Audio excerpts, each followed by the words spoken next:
Fatty লিভারের সমস্যা বলে চিৎকার করছি কেন? থাক না, ওটা সাইলেন্টলি আছে, এমন কিছু সিমটম তো দেখা দিচ্ছে না। কিন্তু ফ্যাটি লিভারের সমস্যা এমন একটা সমস্যা যেটাতে অনেক ধরনের রোগ তৈরি করতে পারে। সেটা কোলেস্টেরলের প্রবলেম বলুন বা হার্টের সমস্যা বলুন, সুগারের প্রবলেম বলুন, মানে সুগার কখনোই আপনার সারবে না, আপনি আপনার ড্রিম লাইফে কখনোই পৌঁছাবেন না যদি আপনার ফ্যাটি লিভারের সমস্যা থাকে। আর একটা ইনফরমেশন, আমাদের ভারতবর্ষের প্রায় 2.5% মানুষ নন অ্যালকোহলিক ফ্যাটি লিভার ডিজিজে মারা যাচ্ছেন। শুধু তাই নয়, স্ট্যাটিস্টিক্স বলছে এখনকার যে লিভার ট্রান্সপ্লান্ট হচ্ছে সেটার যে সবথেকে বড় কজ সেটা হলো নন অ্যালকোহলিক ফ্যাটি লিভার ডিজিজ। তাহলে এই যে মানুষ মারা যাচ্ছে সাইলেন্টলি, বুঝতে পারছে না, যখন বুঝতে পারছে তখন অনেক লেট হয়ে যাচ্ছে, লিভার ট্রান্সপ্লান্ট হচ্ছে এবং তার লাইফ স্প্যান অনেক কমে যাচ্ছে। কি করবেন আপনি? তার আগে জানুন যে কি এর পিছনের মেন কজ। এর পিছনের মেন কজটাই হচ্ছে সুগার। আমরা সারা দিনে এত পরিমাণে সুগার খাই, সেই সুগার ইউটিলাইজ করি না, আর তার জন্য একটা টাইম ওই সুগার গ্লাইকোজেন ফর্মে লিভারে স্টোর হয় এবং ধীরে ধীরে লিভারে ফ্যাট জমে। মানে বহু পুরনো সুগার কি হয়, ফ্যাটি টিস্যুতে কনভার্ট হয়ে যায়। তো তখন সেই ফ্যাট জমতে জমতে ফ্যাটি লিভারের সমস্যা, ওটা আরও বাড়তে থাকলে সিরোসিস। তো এইগুলো যখন হচ্ছে, সুগার যখন মেন কজ, তখন আমরা কি করতে পারি? অবশ্যই আজকে থেকে সুগার খাওয়াকে কন্ট্রোল করুন। আপনি কোন কোন জায়গায় সুগার খাচ্ছেন সেটা একবার চিন্তা করুন। সকালবেলা উঠেই চায়ের সাথে চিনি খাচ্ছেন কিনা, বিস্কুট, মুড়ি, খই, চিড়ে যে কোনো কিছু খাচ্ছেন কিনা আইডেন্টিফাই করুন কতটা পরিমাণে খাচ্ছেন। তারপরেই চলে আসুন ফল কতটা পরিমাণে খাচ্ছেন, ভাত, ডাল, রুটি, সবজি সব কিছুর মধ্যেই সুগার আছে, সেটা কতটা পরিমাণে হচ্ছে। এরপরে আসছি স্ন্যাক্স।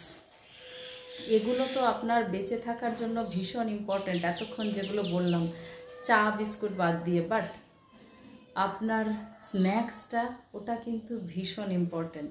সন্ধেবেলা কিছু মনে হলো, খিদে পাচ্ছে, কি খাবো, চলে গেলেন ফাস্ট ফুডের দোকানে, সেখানে তো সুগারেই সুগার। পাউরুটি থেকে শুরু করে মানে স্যান্ডউইচ যেটা খাচ্ছেন সেটা, পিৎজা, বার্গার, সমস্ত কিছুর মধ্যে প্রচুর পরিমাণে সুগার আছে, প্রচুর পরিমাণে।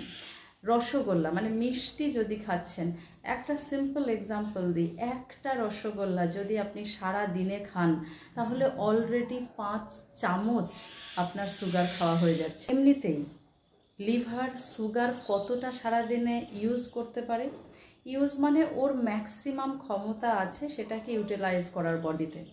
যদি আপনি এক্সারসাইজ বা অ্যাক্টিভিটি লেভেল ঠিকঠাক করেন তো ম্যাক্সিমাম 9 থেকে 10 চামচ ম্যাক্সিমাম, তাও পুরুষদের ক্ষেত্রে। মহিলাদের ক্ষেত্রে তো 6 চামচই এনাফ। আর আপনি একটা রসগোল্লা খেয়ে নিলেন 5 চামচের, আর ভাত, ডাল, রুটি, সবজি, স্ন্যাক্স, চা, বিস্কুট, মুড়ি, চিড়ে সব কিছু পড়ে থাকলো, মানে লাঞ্চ এবং ডিনার, ভাত, ডাল, রুটি, সবজি দুবার করে। তাহলে কত চামচ হচ্ছে অ্যাকচুয়ালি? এমনিতে অ্যাভারেজ বলছে যে প্রায় 20 স্পুনস, মানে 17 থেকে 20 চামচ আমরা খেয়ে ফেলছি। এগুলো যাচ্ছে কোথায়? সেই তো আপনার বডিতেই যাচ্ছে, আর আপনি নিজেকে আরও বেশি করে কষ্ট দিচ্ছেন।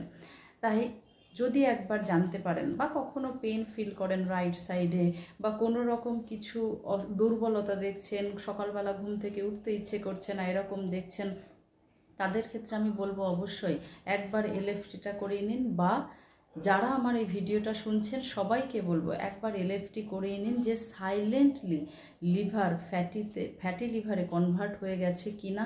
আর যদি হয়ে যায়, আপনার সুগার খাওয়ার পরিমাণকে কতটা হচ্ছে সেটা আইডেন্টিফাই করুন এবং রিডিউস করুন। ভালো থাকুন, সুস্থ থাকুন, শেয়ার করুন ভিডিওটা ফ্যাটি লিভার ডিজিজের প্রবলেম কিন্তু দিন দিন বাড়ছে।